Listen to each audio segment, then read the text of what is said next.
Baik, selamat pagi semuanya ya. Selamat merayakan Hari Raya Waisak bagi yang merayakan.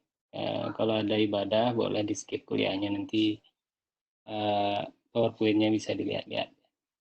Ini karena Dokter Teres minta hari ini, jadi saya okekan. Jadi kesalahan Kasih semua. dada, menghibur sekali. Jadi kesalahan semua ke Dokter Teres ya, karena kuliah di hari libur. Baiklah. Kita hari ini akan membahas tentang regresi logistik ya. Jangan terlalu ribet pikirannya. Kita akan jelaskan secara simpel-simpel aja ya. Nah, ini kurva ini bukan kurva kasus COVID ya. Mirip ya, dan mencapai puncak. Ini adalah kurva fungsi logistik. Jadi uji atau analisis regresi logistik itu yang juga disebut dengan model logistik atau model logit ya. Intinya adalah analisis yang dilakukan bertujuan untuk memprediksi probabilitas. Probabilitas itu berarti peluang ya. Memprediksi seberapa besar peluang kejadian suatu penyakit akibat adanya sebuah prediktor atau faktor risiko. Ya, prediktornya bisa faktor risiko, bisa juga apa kadar-kadar tertentu yang ada di dalam darah, marker-marker tertentu ya. Itu bisa sebagai prediktor, bisa juga faktor resiko. Tapi yang umum untuk regresi logistik ini biasanya nature-nya dia dibuat untuk faktor resiko penyakit ya. Hingga secara umum dia tujuan dari analisis regresi logistik adalah memprediksi probabilitas kejadian suatu penyakit dengan mencocokkan data pada fungsi logit kurva logistik yang dihasilkan dari analisis atau data yang dimiliki oleh faktor risiko yang dianalisis. Jadi intinya memprediksi probabilitas, gitu ya. Nah, kemudian karakteristik yang khas dari regresi logistik, mungkin sebelumnya sudah pernah mendapatkan kuliah tentang regresi linear juga ya. Kalau regresi logistik khasnya variabel terikat atau variabel outcome-nya atau variabel penyakit yang diteliti ya, itu berskala dikotomi. Dikotomi itu artinya dikotomi itu dua kategori saja. Jadi variabel kategori yang kategorinya hanya ada dua, misalnya ya dan tidak. Jadi kalau di variabelnya adalah sakit, berarti ya itu sakit, tidak itu tidak sakit. Kalau variabelnya meninggal, berarti ya itu meninggal, tidak itu tidak meninggal. Atau baik buruk, atau tinggi rendah, atau sakit tidak sakit. Ini sering juga disebut dengan istilah dummy variable ya. Ada beberapa terminologi. Jadi ciri khas dari regresi logistik adalah variabel outcome atau variabel terikatnya berskala dikotomi. Jadi kalau nanti melakukan penelitian, variabel terikatnya dikotomi, ada kemungkinan nanti analisis yang digunakan adalah regresi logistik. Gitu ya, kata kuncinya di sana. Nah, yang membedakan dengan regresi linear adalah variabel terikat dari regresi linear ini berskala kontinu. Ya. Kontinu itu berarti ada deret angka yang kontinu, ada kontinuitas. Ya, sering juga disebut sebagai variabel interval atau variabel rasio. Jadi kuliah di awal tentang di dasar statistik itu saya ada jelaskan ya, mudah-mudahan masih diingat ya. Karena udah lama sekali kuliahnya itu ya. Ada variabel interval, variabel rasio ya. Ada yang punya nol absolut, ada yang tidak nol absolut ya. Itu biasanya hasil pengukuran angka-angka itu ya, hasil pengukuran. Bisa tekanan darah, bisa tinggi badan, bisa berat badan, atau kadar HB, kadar hormon-hormon tertentu. Nah itu berskala kontinu. Itu biasanya regresi linear. Nah di regresi logistik ini skalanya adalah dikotomi. Nah, apakah variabel-variabel yang sebelumnya diukur sebagai skala kontinu bisa dibuat dikotomi? Bisa ya. Misalnya karena hasil distribusi data dari sampelnya yang dikumpulkan tidak terlalu bagus normalitas datanya atau homogenitasnya, sehingga dikategorikan menjadi dua, tinggi rendah. Nah itu berarti akan menjadi dikotomi. Ya. Misalnya kadar hormon tertentu yang diukur sebagai variabel terikat itu bisa menjadi tinggi dan rendah. Sehingga kalau sudah dirubah menjadi tinggi rendah dikotomi, maka dia bisa dianalisis sebagai regresi logistik. Tetapi kalau masih berupa angka-angka kontinu, ya, nah itu regresi linear. Jadi memang dalam statistik itu analisis data kontinu itu lebih bagus kualitasnya, ya secara umum dianggap demikian ya, dibandingkan dengan data kategorikal. Ya. Tetapi dalam keadaan tertentu, misalnya ada analisis kontinu tidak memungkinkan, maka bisa diubah skalanya menjadi dikotomi, sehingga bisa memungkinkan untuk melakukan analisis regresi logistik. Nah, ada beberapa asumsi ya, apa yang tidak diperlukan dan apa yang diperlukan. Gitu ya, untuk syarat-syarat ya, syarat-syarat atau asumsi bahwa kita bisa melakukan regresi logistik pada dataset yang kita miliki atau penelitian yang kita kerjakan. Asumsi yang pertama adalah tidak memerlukan hubungan linier antara variabel bebas dengan variabel terikat. Ya, jadi variabel bebas dengan variabel terikat tidak perlu hubungan linier, karena hubungan linier tadi itu bisa diuji dengan uji T atau dengan uji regresi linier tadi. Ya. Kemudian variabel bebasnya tidak perlukan asumsi normalitas, tidak perlu asumsi homokedastisitas, tidak perlu asumsi homogenitas, ya, yaitu yang semua asumsi-asumsi yang diperlukan untuk analisis regresi linear sebetulnya, ya, atau analisis data kontinu dengan uji T. Itu tidak diperlukan di regresi logistik. Nah, apa yang diperlukan? Dia asumsi yang diperlukan adalah variabel terikatnya, variabel outcome-nya harus bersifat dikotomi atau dua kategori, ya, iya dan tidak, seperti yang saya sampaikan di awal tadi. Kemudian variabel bebasnya itu bisa dalam bentuk kontinu, interval atau rasio, ya, tapi bisa juga diubah ke dalam bentuk kategori juga, ya, tinggi rendah, ya tidak, ya, kalau umur misalnya tua muda dan seterusnya, itu lebih mudah nanti analisisnya. Tapi juga bisa tetap dalam kontinu, tapi tidak harus dalam kontinu. Nah, umumnya jumlah sampelnya dia lebih banyak dibandingkan dengan regresi linear, ya, atau UGT. Di regresi logistik karena data dikategorikan menjadi variabel outcome-nya menjadi dua kategori, maka ada kecenderungan untuk analisis data kategorikan memerlukan jumlah sampel yang lebih besar, ya. Biasanya lebih dari 50 sampel. Sehingga memang data-data yang bisa dianalisis dengan regresi logistik ini biasanya data penelitian di komunitas, ya. Pasien yang datang ke klinik lebih gampang dapatnya, ya. Kalau menggunakan hewan coba terkadang agak sulit kalau sampelnya terlalu banyak, ya. Apalagi ada perhitungan pengukuran kadar-kadar tertentu yang memerlukan biaya.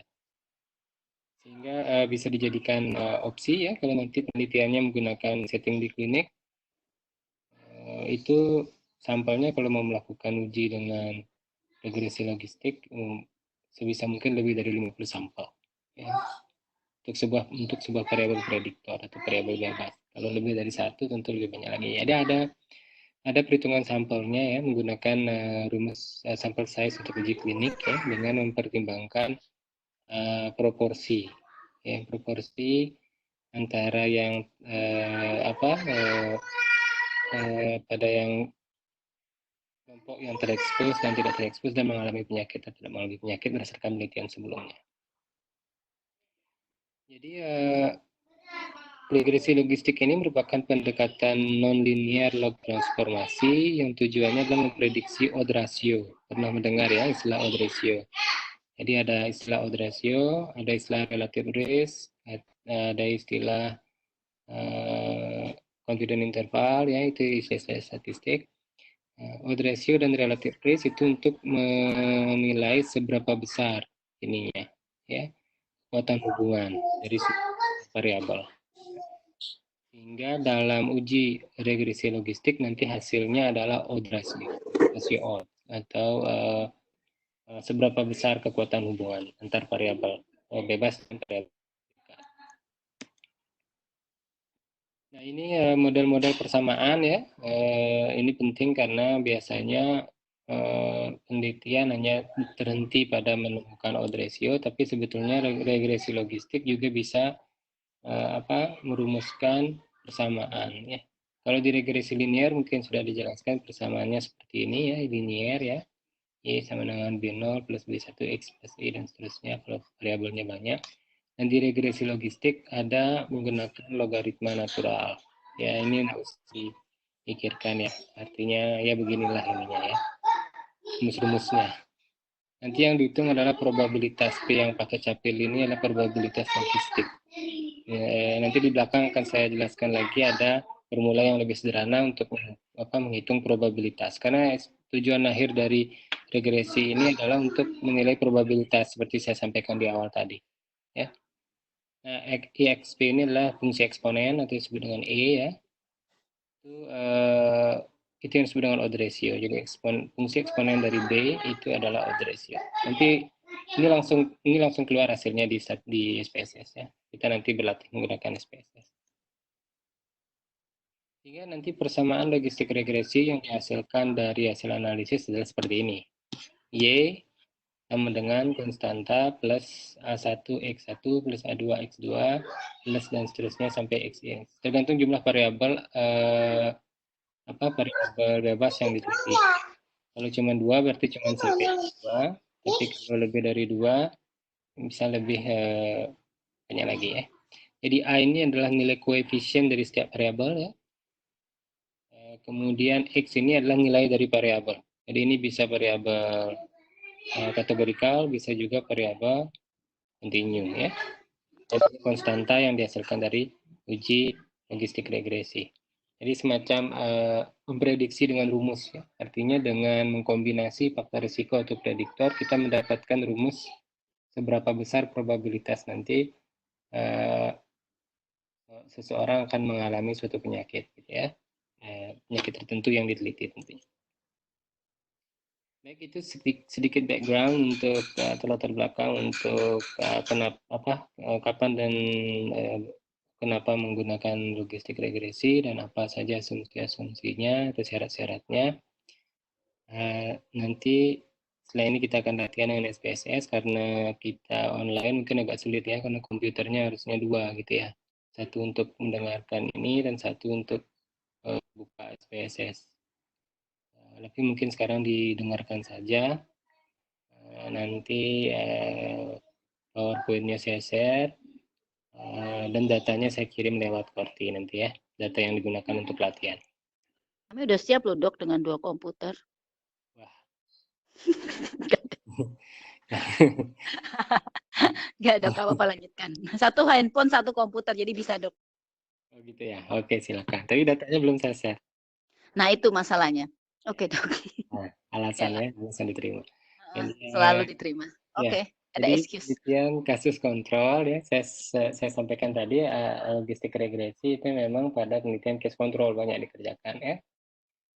Kapan kita melakukan penelitian case control? Itu biasanya kalau kasusnya jarang ya, sedikit ya. Kasusnya sedikit pada penyakit yang jarang, pada penyakit-penyakit dengan prevalensi atau angka kejadian di masyarakat kurang dari 20%. Itu karena kasusnya sulit sehingga kita melakukan penelitian case control. Ya. Jadi sudah ada kasus, dicarikan kontrol, kemudian ditelusuri ke belakang secara retrospektif riwayat atau faktor risiko yang ingin diteliti. Nah di sini contohnya adalah untuk mengetahui faktor prediktor atau faktor risiko terjadinya kanker paru ya. Kanker paru kan cukup susah dicari kasusnya ya, sehingga nanti bisa hospital base, jadi data kanker paru yang di sebuah rumah sakit ada berapa sih dalam setahun gitu ya. Itu kemudian dicarikan kontrol, kemudian diteliti ke belakang. Dan variabel yang diteliti adalah, ini contoh saja ya, misalnya ingin meneliti riwayat merokok, kemudian riwayat keluarga yang dengan kanker paru, umur, dan jenis kelamin. Ada 4 variabel yang diteliti, apakah keempat variabel ini bisa menjadi faktor prediktor atau faktor risiko terjadinya kanker paru. Ini penelitian kasus dan kontrol. Nanti contoh tampilan datanya seperti ini, ya nanti saya share datanya dalam bentuk data SPSS ya. Ini identitasnya, ini seks ini jenis kelamin ya, bukan aktivitas ya. 0 ini tidak, 1 ini sorry, 0 ini perempuan, 1 ini laki-laki. Kemudian ini umur juga dijadikan kategorikal sudah ya. 1 ini lebih dari 40 tahun kalau tidak salah ya. Nanti di situ dilihat ya. Kemudian merokok ya, 0 ini tidak, 1 ini ya. Riwayat keluarga 0 ini tidak, 1 ini ya. Ada riwayat keluarga. CA paru ini 0 ini tidak, 1 ini kanker paru. Jadi ini adalah variabel terikatnya. Variabel terikatnya dummy atau dikotomi ya. Variabel dikotom. Jadi 0 1 0 1. Kanker tidak kanker, kanker tidak kanker. Ini ada sekitar 200 dataset, 200 sampel ya. Ini variabel prediktornya atau variabel bebasnya yang juga dibuat menjadi dikotom ya atau kategorikal ya. Lebih gampang kalau misalnya regresi logistik semua dijadikan kategorikal. Tapi kalau ini umur mau dibiarkan tetap dalam kontinu, dalam tahun juga boleh ya, bisa. Jadi ini contoh tampilan datanya. Kemudian langkahnya adalah dalam melakukan analisis regresi logistik, langkah yang pertama melakukan analisis satu-satu dulu ya. Namanya analisis bivariat. Ada yang nyebut sebagai analisis univariat juga ya. Dengan menggunakan chi-square atau dengan simple logistik regresi kalau datanya kontinu. Tetapi karena tadi keuntungan kalau semuanya datanya kategori-kategori, bisa menggunakan chi-square ya. Jadi menghitung odd ratio dan v-value dari masing-masing variabel. Sebetulnya di chi-square langkah awal ini kita memerlukan v-value ini ya. Jadi v-value ini dihitung, jadi dihitung sendiri-sendiri dulu. Jadi umur dengan kanker paru, kemudian riwayat keluarga dengan kanker paru, kemudian jenis kelamin dengan kanker paru. Nah itu dia sendiri. Nah setelah itu baru dilakukan analisis multivariat dengan logistik regresi ya, logistik regresi berganda. Variabel yang dimasukkan adalah variabel yang memiliki nilai P kurang dari 0,25 pada saat uji di variat ini, di variabel ini ya. Jadi pada saat uji ini kita dilihat masing-masing dari 4 variabel tadi mana yang P-nya kurang dari 0,25 itu baru masuk ke sini ya. Karena kalau sudah lebih dari 0,25 artinya dia memang dari awal tidak ada hubungannya, artinya asosiasinya sangat lemah gitu ya. Tidak perlu masuk ke model multivariat. Nah, kenapa 0,25? Itu adalah kesepakatan dari para ahli statistik ya. Nah, dianggap bermakna kan 0,05 ya, kurang dari 0,05 gitu. Itu dianggap bermakna secara statistik. Nah, tetapi untuk uji multivariat semua yang di sini meskipun lebih dari 0,05 itu diberikan kesempatan untuk masuk ke model. Siapa tahu setelah berinteraksi dengan variabel-variabel bebas lain itu menjadi bermakna hubungannya. Karena biasanya antar variabel bebas juga ada saling keterkaitan, ya, saling mempengaruhi atau kita bisa melihat pengaruh murni dari masing-masing variabel setelah dikontrol oleh variabel lain dimasukkan secara bersama-sama untuk dalam uji statistik. Nah, setelah melakukan analisis multivariat, nanti kita melakukan interpretasi dari hasil regresi logistik. Regresi ini selektif. Nah, kemudian membuat persamaannya dan interpretasi nyata. Kemudian dari persamaan yang dihasilkan ini kan keluar probabilitasnya itu ya. Kita nilai apakah model persamaan yang kita hasilkan ini baik atau tidak. Jadi ada namanya analisis diskriminasi dan kalibrasi. Kalibrasi ini kalau kita ulang berkali-kali apakah memberikan hasil yang konsisten. Diskriminasi ini seberapa akurat, ya, seberapa sensitif dan spesifik ya, atau akurasinya seperti apa, ya, model yang kita hasilkan.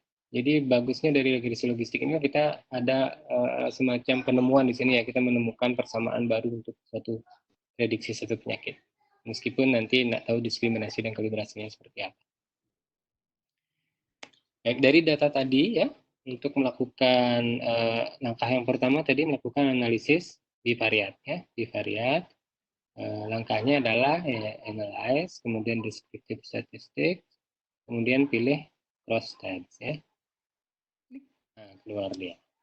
Masukkan di rows itu semua 4 variabel yang ingin diteliti tadi. Faktor resikonya, variabel bebasnya. Masukkan ke rows ya.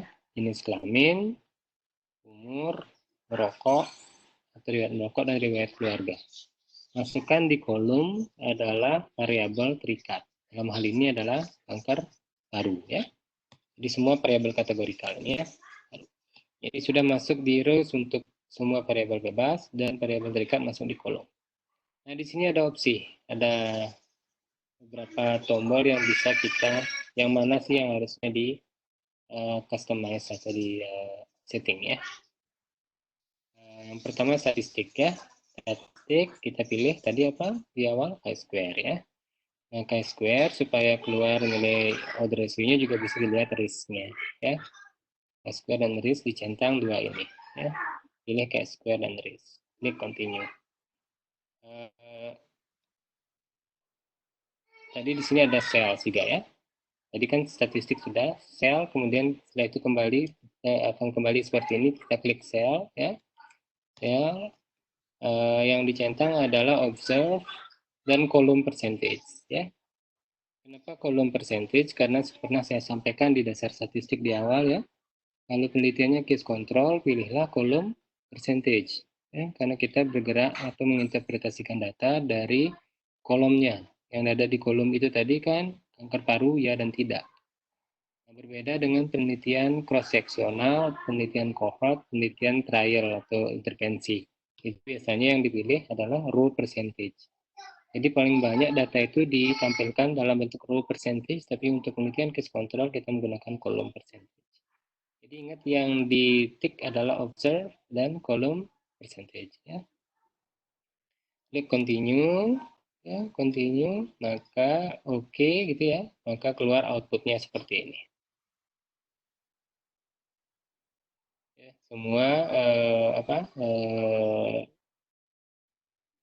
variabel-variabel yang diteliti nanti akan seperti ini tampilannya jika square-nya ya. Nah, tadi kan ada 4 ya, ini contoh untuk yang riwayat keluarga. Riwayat keluarga, ini adalah odd ratio-nya, ini confidence interval 95%, dan ini adalah p-value. Jadi yang paling atas, gunakan nilai Pearson KSP. Kemudian significant two-sided ya, 0,0000 sini berarti ya. Jadi 0 depannya selalu hilang ya.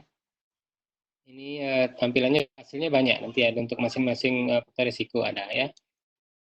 Jadi dari hasil ini nanti yang ditampilkan adalah ini yang diambil, kemudian ini dan ini ya. Odd ratio, ini confidence interval, batas bawah, batas atas, ini adalah p-value. Sehingga nanti cara menampilkan di laporan seperti ini. Ini cara menampilkan hasil analisis bivariat ya.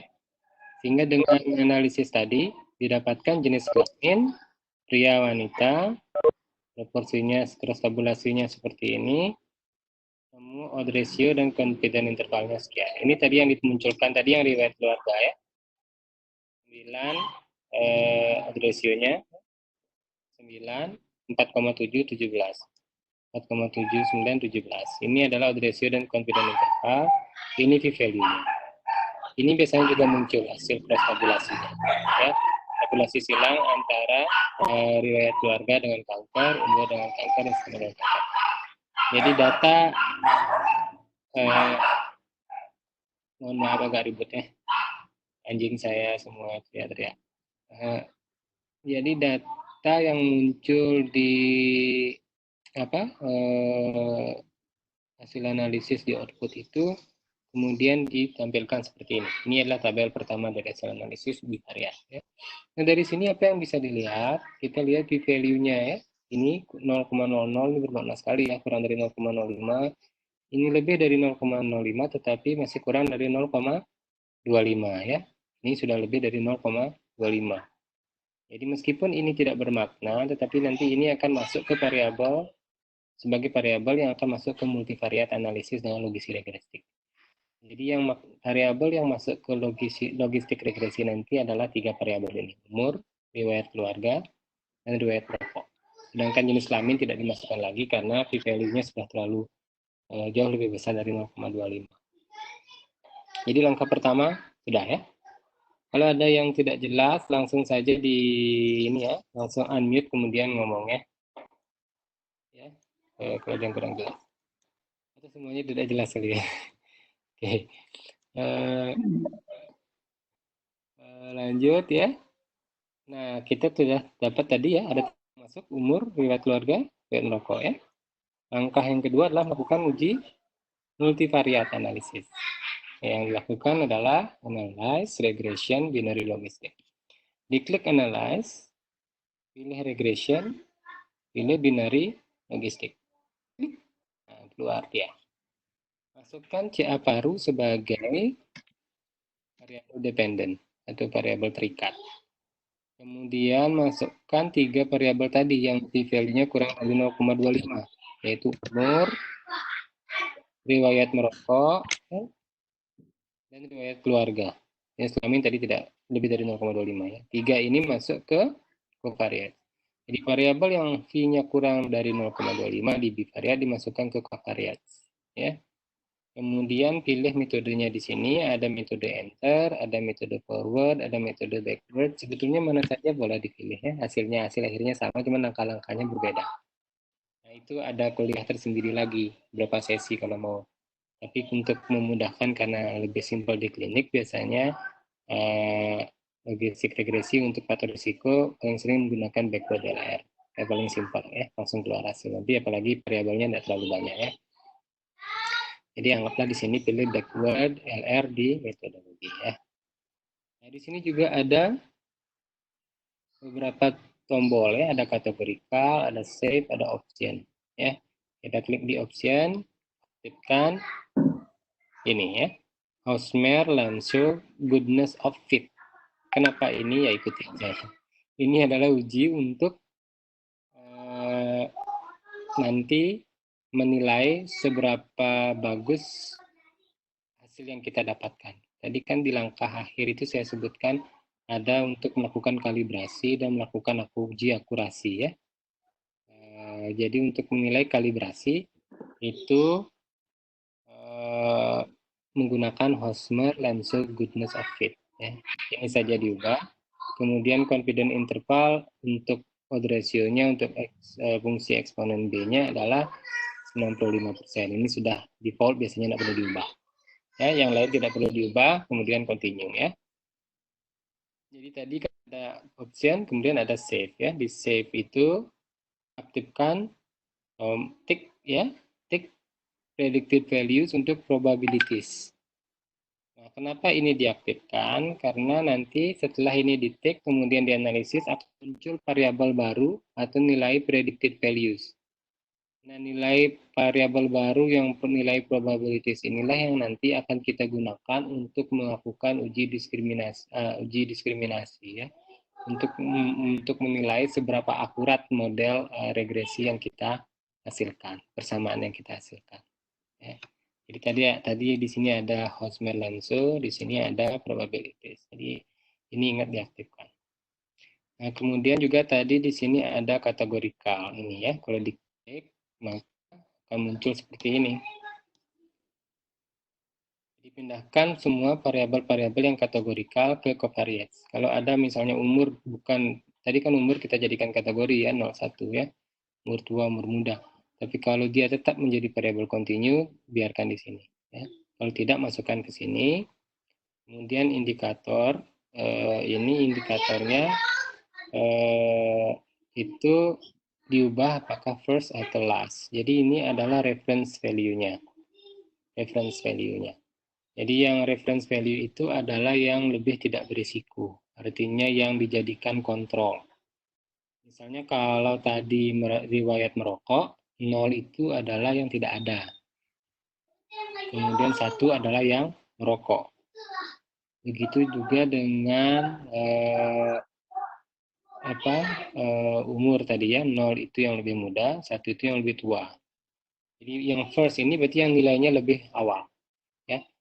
Kalau seandainya 1 itu riwayat merokok, 2 itu tidak merokok, tidak merokoknya dikasih kode 2, maka reference kategorinya ubah menjadi last ya. Itu pakai logikanya di situ. Jangan sampai terbalik. Karena nanti hasilnya akan sulit diinterpretasi 0, begitu ya, sulit nanti hasilnya. Jadi pemilihan reference kategori ini harus benar ya. Jadi itu pentingnya mencermati data, ada riwayat merokok, misalnya 0 itu tidak merokok, 1 itu merokok, riwayat keluarga 0 itu tidak ada, 1 itu ada, berarti yang dianggap sebagai reference kategori itu adalah yang 0, yang first ya, yang pertama, yang duluan gitu ya. Biasanya by default di sini aja ya, di last. Saya lupa, ada beberapa, kalau di Windows apakah first atau last. Hingga diperhatikan di sini, oh udah benar nggak first atau last. Kalau belum, ubah ya. Setelah klik first ini jangan lupa klik change supaya berubah indikatornya di sini. Sini akan kelihatan ya. First, last ya. Nah, kemudian klik tiga-tiganya sudah tadi ya. Categorical sudah, save sudah, option sudah. Kemudian diklik, keluarlah hasilnya seperti ini. Jadi ada dua langkah dari backward LR tadi, metode backward LR menghasilkan dua langkah. Langkah pertama seperti ini, di sini angka kedua seperti ini. Kita lihat di angka kedua variabel umur sudah tidak ada ya. Di variabel pertama umur itu tidak signifikan. Jadi dikeluarkan. Kemudian di step kedua hanya riwayat merokok dan riwayat keluarga yang masuk ke model. Kemudian dua-duanya kemudian bermakna. Sehingga di panel model di langkah akhir ada dua variabel prediktor yang dianggap bermakna secara statistik, bisa memprediksi probabilitas terjadinya kanker paru-paru. Jadi di step 1 umur, rokok, riwayat keluarga, kemudian di step 2 hanya muncul ini. Nah, kalau variabelnya banyak akan ada beberapa langkah-langkah ya, step 1, step 2, step 3 sampai step terakhir. Ini karena simple step 1, step 2. Nah, yang dibaca dari hasil ini ya, kalau keluar hasil seperti ini yang saya lingkar-lingkari ini ya. Jadi yang ini adalah koefisien ya. Ini adalah konstan. Tadi ingat di rumusnya itu ada Y sama dengan konstan plus koefisien kali nilai dari variabel dan seterusnya. Nah, inilah yang nanti yang digunakan untuk mengganti nilai koefisien dari masing-masing variabel. Ini adalah koefisien dari rokok. Ini adalah koefisien dari riwayat keluarga 0,9. Ya. Ini adalah nilai konstanta minus 1,2. Nah, ini adalah p-value-nya. Bermakna, konstannya juga bermakna, bisa dipakai. Kalau tidak bermakna, konstannya tidak bisa dipakai. Jadi nilai signifikansi dari rokok 0,00 jadi sangat bermakna, riwayat keluarga 0,03 juga masih kurang dari 0,5. Ya. Nah, fungsi eksponensial B ini sama dengan odds ratio. Ini adalah nilai odds ratio atau kekuatan hubungannya. Jadi merokok 6,3, riwayat keluarga 2,6.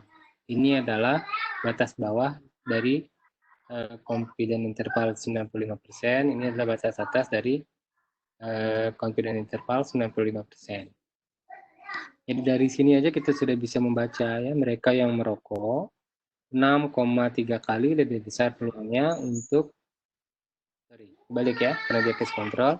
Mereka yang kanker paru ya 6,3 kali lebih besar peluangnya memiliki riwayat merokok dibanding mereka yang tidak kanker paru. Ya. Dan itu bermakna secara statistik. Yang kedua, mereka yang kanker paru 2,6 kali lebih besar peluangnya untuk memiliki riwayat keluarga dibandingkan mereka yang tidak kanker paru. Riwayat keluarga kanker paru maksudnya. Dan itu kalau kita lihat confidence intervalnya, semua tidak ada nilai 1 di sini, jadi bermakna secara statistik dan konsisten dengan nilai p-value yang kurang dari 0,05. Ya. Itu analisis multivariat. Jadi nilai odds ratio tadi, kalau di chi-square itu namanya odds ratio saja ya, crude ya, odds ratio kasar, crude odds ratio. Tapi kalau sudah dianalisis multivariat dengan logistik regresi, nilai fungsi eksponen B tadi menjadi adjusted odds ratio. Jadi di jurnal-jurnal nanti akan sering melihat AOR ini adjusted ratio. Jadi adjusted odds ratio ini adalah odds ratio yang sudah muncul dengan merupakan pengaruh murni ya, artinya asosiasinya itu sudah mempertimbangkan variabel-variabel bebas yang lain. Riwayat merokok adjusted odds ratio-nya 6,3, riwayat keluarga adjusted odds ratio-nya adalah 2,6. Nah, mungkin kalau dibulatkan 2,7 sebetulnya, ini 6,3, ini 2,7. Ya, beda pembulatan. Nah, persamaan yang didapat, tadi kan persamaan dari logistik regresi adalah Y sama dengan konstan K plus A1 X1 tambah A2 X2. Karena kita di sini hanya dua variabel ya. Kalau 3, A3 X3. Konstantanya tadi berapa? 1,2 ya. 1,8, 0,9. Jadi 1,8 punya merokok, 0,9 punya riwayat keluarga. Jadi Y sama dengan 1,2 minus 1,2 tambah 1,8 dikali merokok ditambah 0,9 dikali riwayat keluarga. Karena merokok nilainya 1, tidak merokok nilainya 0 ya. Riwayat keluarga kalau ada nilainya 1, kalau tidak ada nilainya 0. Jadi diganti saja. Ya. Jadi mereka yang merokok dan ada riwayat keluarga, berarti nanti nilainya akan menjadi min 1,2 tambah 1,8 tambah 0,9. Ya. Ini contohnya. Ini kan persamaannya tadi. Jadi contohnya, mereka yang merokok dan tidak memiliki riwayat keluarga CA paru. Berarti Y-nya sama dengan minus 1,2 ditambah 1,8 dikali 1. 1 ini adalah merokok, tambah 0,9 dikali 0. 0 ini tidak ada riwayat keluarga. Hasilnya adalah 0,6. Jadi nilai Y-nya 0,6. Nah, nilai 0,6 inilah digunakan untuk menghitung probabilitas. Ini adalah rumus probabilitasnya. Y sama dengan 1 dibagi dalam kurung 1 plus E pangkat min Y. Y-nya ini diganti dengan 0,6. Y itu adalah probabilitas, E itu bilangan natural, ya, 2,7. Y itu adalah persamaan logistik regresi hasilnya tadi. Ya, kalau dimasukkan 1 ditambah 2,7 pangkat minus 0,6. Ini ya, pakai kalkulator aja atau masukkan di Google search, dia keluar hasil kok ya. 1 plus 1 ditambah 2,7 pangkat min 0,6 sama dengan 0,64. Jadi 0,64 ini sama dengan 64%. Artinya, interpretasinya, probabilitas atau peluang mereka yang merokok dan tidak memiliki riwayat keluarga kanker paru untuk nanti mengalami kanker paru adalah sebesar 64%. Jadi segeralah Anda berhenti merokok, gitu nanti ya. Karena kalau Anda merokok, meskipun tidak ada riwayat keluarga, maka probabilitas Anda mengalami kanker paru adalah 64%. Jadi 100 orang yang merokok dan tidak memiliki riwayat keluarga, 64 mengalami kanker paru. Itu hasil penelitiannya. Penemuan ini ya. Kalau dia ada riwayat keluarga, tinggal ini aja ditambahkan. 1, berarti tambah 0,9. Ya. Ini menjadi 1,5. Tentu hasilnya di sini akan berubah. Probabilitasnya akan bertambah lagi. Ya, silakan dihitung sendiri kalau mau coba. Kalau yang tidak merokok dan tidak memiliki riwayat keluarga, tinggal diganti saja 0, 0 berarti minus 1,2. Jadi probabilitasnya mungkin akan kecil. Tetap ada berapa persen, tapi kecil. Itu aplikasi dari persamaan logistik regresi yang dihasilkan tadi. Nah, seberapa bagus ini di penemuan ini? Ya, ini adalah penemuan penelitiannya Dr. Teresia. Ya, misalnya begitu. Seberapa bagus itu hasil? Makasih ya, Dok. Kita lihat kalibrasi dan juga nilai diskriminasi. Jadi, di hasil analisis tadi, kalau kita lihat di outputnya itu akan ada hasil begini. Ingat tadi ya, di sini nah, kita centang ini ya. Hosmer Lamso goodness of it. Belepotan bilangnya aja belepotan. Nah, ini keluar. Hosmer and Lamso. Siapa ini orang ini ya? Kita tidak tahu, tapi dia sangat berjasa. Kita jadi ada yang dipelajari begini ya. Hosmer and Lamso itu hasilnya di step 2 signifikannya 0,000. Kalau nilai signifikan atau p-value dari uji kalibrasinya kurang dari 0,05, itu hasilnya artinya persamaan atau model yang dihasilkan memiliki kalibrasi yang tidak baik. Sayang sekali dokter, tidak baik hasilnya ya. Jadi meskipun ada pernyataan begitu, 64% risikomu nanti akan menjadi kanker paru. Tapi kalau diulang-ulang terus kalibrasi dari alat deteksi ini, rumus ini, kalau diulang ke orang lain mungkin tidak terlalu bagus, tidak terlalu konsisten hasilnya. Jadi kalibrasinya tidak bagus. Sama dengan tensimeter yang kalibrasinya tidak bagus, kan hasilnya juga tidak konsisten ya. Kalibrasi dari hasil hitung-hitungan tadi itu tidak baik. Bagaimana dengan akurasinya? Seberapa baik ya? Diskriminasinya. Seberapa baik dia mendiskriminate, membedakan antara orang yang akan mengalami kanker paru dengan yang tidak. Ini mirip dengan uji sensitivitas, spesifisitas. Ya. Nah, tadi kita lihat di awal tadi ini ya, kita klik probabilities ini yang saya sudah tadi. Nah, itu hasilnya nanti kalau kita lihat di file SPSS-nya akan ada tambahan variabel baru yang muncul dari uji ini. Ya. Jadi hasil mengaktifkan kotak probabilities akan keluar variabel baru namanya variabel pre1 ya, predicted values. Ini coba nanti buktikan ya, dilihat pasti ada variabel ini keluar. Nah, untuk melakukan uji diskriminasi, seberapa sensitif atau seberapa akurat dari alat yang kita punya atau hasil yang persamaan yang kita hasilkan, klik analyze, kemudian pilih ROC curve. Ya, ROC ini, ROC kepanjangan dari receiver operating characteristic curve. Ya. Itu untuk melihat akurasi.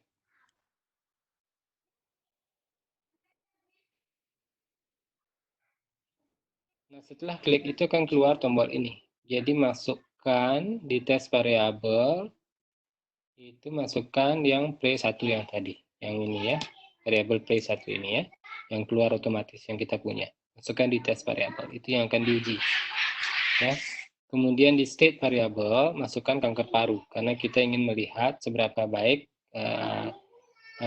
persamaan yang kita miliki yang tadi dihasilkan dalam mendiskriminasi atau membedakan orang yang akan mengalami kanker paru dan tidak. Kemudian tulis value-nya untuk state variabelnya adalah 1. Kenapa 1? Karena kanker paru itu tadi dia nilai 1 ya. 1 adalah kanker paru, 0 adalah tidak. Kemudian aktifkan semua display-nya ini ya. ROC curve ditik, diagonal reference line-nya ditik. Jadi diagonal reference line-nya ini adalah untuk reference value. Kalau dia melewati ini biasanya tidak akurat ya. Kemudian standar error semua ditik ya. Kemudian diklik OK. Ting, keluarlah kurva ini. Jadi di jurnal-jurnal banyak ada kurva begini dia ya. ROC curve. Ada sensitivity, ada 1 minus specificity. Jadi kalau tesisnya ada begini-begininya keren ya. Misalnya pengujinya wah bagus ini ya. Langsung dapat A biasanya. Belum tentu juga sih kalau salah menggunakan. Nah ini karena datanya mungkin tidak terlalu banyak sehingga kurvanya mungkin tidak terlalu ini ya. Kalau yang bagus dia bisa ini. Jadi semakin mendekati sini ya, semakin akurat dia. Ya, semakin akurat. Nah, semakin mendekati reference line ini semakin tidak akurat. Ini adalah dianggap kalau dia melewati apalagi belok begitu ya, nah itu tidak akurat. Karena melewati diagonal line. Ya. Nah di sini kita lihat dia lumayan ya, dia mampu ini namanya under area under the curve ya, area under receiving operator characteristic curve. Di segini areanya, bisa lumayan dia bisa menangkap. Artinya dengan menggunakan persamaan tadi, lumayan bisa memprediksi orang yang akan mengalami kanker paru atau tidak. Ya. Jadi akan keluar hasil ini, AUC tadi yang saya bilang, area under the curve, ya, AUC. Jadi area under the curve-nya di sini adalah 0,79 atau hampir mendekati 0,8 ya. Kalau dibulatkan jadi 0,8. Ini adalah signifikansinya. Jadi secara statistik bermakna ya akurasinya.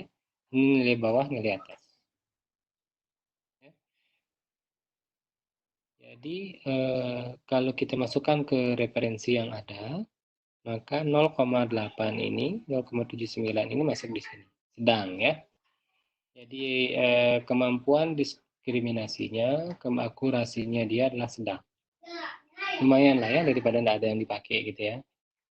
Jadi untuk menilai apakah seseorang akan mengalami kanker paru atau tidak dengan hanya melihat dari 3 data tadi, dari umur, kemudian dari riwayat keluarga, kemudian dari riwayat merokok. Kalau tadi di variabel terakhir riwayat keluarga dan riwayat merokok saja. Jadi hanya dari 2 riwayat itu kita bisa memprediksi berapa persen sih nanti probabilitas akan mengalami kanker paru, meskipun alat yang dihasilkan itu atau persamaan yang dihasilkan itu akurasinya sedang, ya, dan kalibrasinya mungkin tidak terlalu bagus.